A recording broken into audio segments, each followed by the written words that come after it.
नमस्ते दोस्तों। आप सबको बधाई हो। आज का पहला दिन है उपवास का, पहली मार्च। और आज का जो टॉपिक है उसका नाम है प्रस्तावना।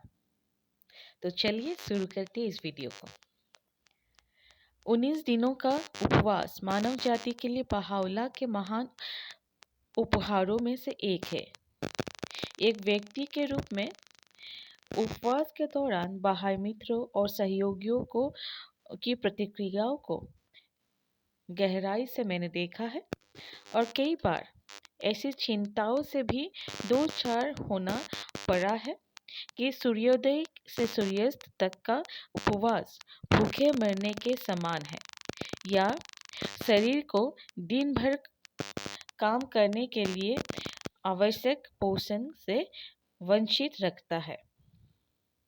कई लोगों ने ये भी कहा कि उन्होंने उपवास रखने की कोशिश की लेकिन कामयाब नहीं हो सके क्योंकि उन्हें तेज भूख लग गई या बहुत कमजोरी लगने लगी या शरीर कांपने लगा। उपवास में आपसे प्रत्येक दिन लगभग 12 घंटे तक खाने पीने पर नियंत्रण रखने की अपेक्षा की जाती है। पाचन क्रिया और उपा उपा उपापचय मेटाबॉलिज्म के बारे में प्राथमिक जानकारियों से ही ये बात साफ हो जाती है कि एक स्वस्थ शरीर के लिए उपवास जरा भी कठिन नहीं है। हमारा शरीर इस तरह से बना है कि छोटी अवधि के उपवास के दौरान भी इसका सामान्य क्रियाकलाप चलता रहता है, जैसे रात में नींद के दौरान। भूख या कमजोरी की अनुभूतियों बिल्कुल स्वाभाविक है और उपवास में प्रेरक भी। हालांकि ये भी जरूरी है कि ये इतनी प्रबल ना हो कि व्यक्ति को उपवास करने से रोक दे। भूख और खाने की सामान्य जरूरत के बीच के अंतर को समझना होगा और साथ ही उनके कारणों को भी। इससे उपवास के दौरान खाने की इच्छा को प्रभावशाली ढंग से व्यवस्थित करने में मदद मिलेगी। पोषण के बारे में बुनियादी जानकारी से दिन भर आवश्यक ऊर्जा का स्तर बनाए रखने और तेज भूख को कम करने वाली भोजन सामग्री चुनने और उन्हें शामिल करने में मदद मिलेगी। बाह्य लेख हमें बतलाता है कि खाने पीने पर रोक रखना 19 दिन के उपवास का मूल उद्देश्य नहीं है, बल्कि ये किसी अन्य महानतर उद्देश्य का एक प्रतीक है और इस पुस्तक का उद्देश्य भी उस महानतर से ध्यान भटकाना नहीं है, बल्कि इसका उद्देश्य है आध्यात्मिक, मनोवैज्ञानिक और शारीरिक अंतर्दृष्टियां उपलब्ध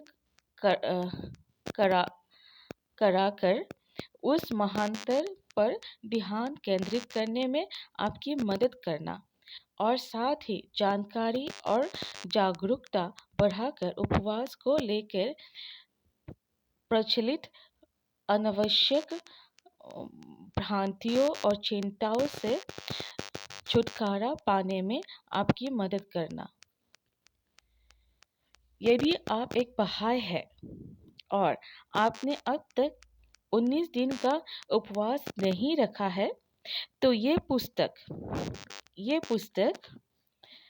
ऐसा करने के लिए आपको प्रोत्साहित करेगी और आपकी सहायता करेगी। आशा है कि ये पुस्तक उपवास की आध्यात्मिक कथाकल्प और विमुक्ति का माध्यम बना पाने में आपको एक कदम और निकट ले जाएगी। उद्देश्य इस पुस्तक का, फर्स्ट, उपवास के पीछे निहित उद्देश्य के प्रति और अधिक जागरूक होना। सेकंड, हमारे आध्यात्मिक जीवन में उपवास की भूमिका के बारे में और अधिक जानकारी प्राप्त करना। थर्ड, खाने पीने का नियंत्रण से परे उपवास का अर्थ समझना। फोर्थ, प्रार्थना, ध्यान और चिंतन की भूमिका समझना। फिफ्थ, उपवास के दौरान शारीरिक क्रियाकलापों के बारे में जानना और ये समझना कि उपवास हमारे शरीर के लिए कैसे हानिकारक नहीं है। सिक्स्थ, उन तत्वों के बारे में समझना जो उपवास के दौरान खाने और इच्छा पैदा करते हैं। सेवेंथ, उन पारंपरिक कारणों और अभ्यासों को जानना समझना जो लोगों को उपवास रखने से रोकता है। 8, आहार संबंधित सामान्य निर्देशों को समीक्षा करना जिससे उपवास रखना अधिक सरल हो सकता है। अभ्यास इस पुस्तक का, पहला, इस वर्ष 19 दिनों के उपवास की तैयारी। दूसरा, इस वर्ष बाह्य उपवास का आयोजन। मित्रों, आज के लिए बस इतना ही।